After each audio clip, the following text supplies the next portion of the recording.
एक बुजुर्ग दरिया के किनारे पर जा रहे थे।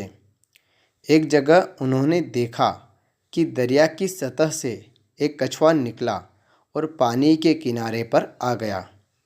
उसी किनारे से एक बड़े ही जहरीले बिच्छू ने दरिया के अंदर छलांग लगाई और कछुए की पीठ पर सवार हो गया।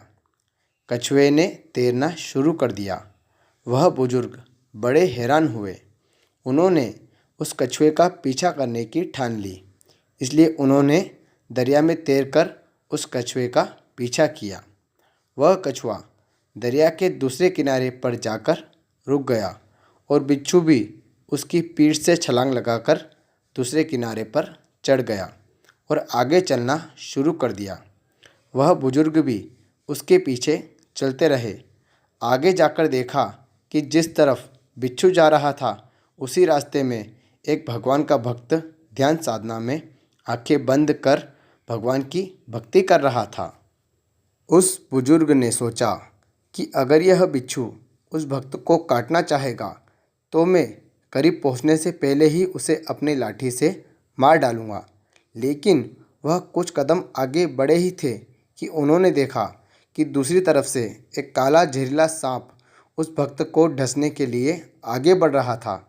इतने में बिच्छू भी वहां पहुंच गया।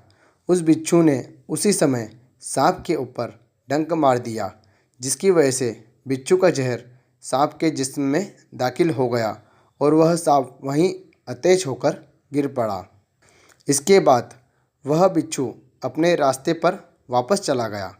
थोड़ी देर बाद जब वह भक्त उठा तब उस बुजुर्ग ने उसे बताया कि भगवान ने उसकी रक्षा के लिए कैसे उस कछुए को दरिया के किनारे लाया, फिर कैसे उस बिच्छू को कछुए की पीठ पर बैठाकर सांप से तेरी रक्षा के लिए भेजा। वह भक्त उस अचेत पड़े सांप को देखकर हैरान रह गया।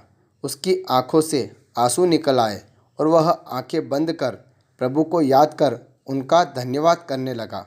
तभी प्रभु ने अपने उस भक्त से कहा कि जब वो बुजुर्ग जो तुम्हें जानता भी नहीं है वो तुम्हारी जान बचाने के लिए लाठी उठा सकता है, तो फिर तू तो मेरी भक्ति में लगा हुआ था, तो फिर तुझे बचाने के लिए मेरी लाठी तो हमेशा से ही तैयार रहती है।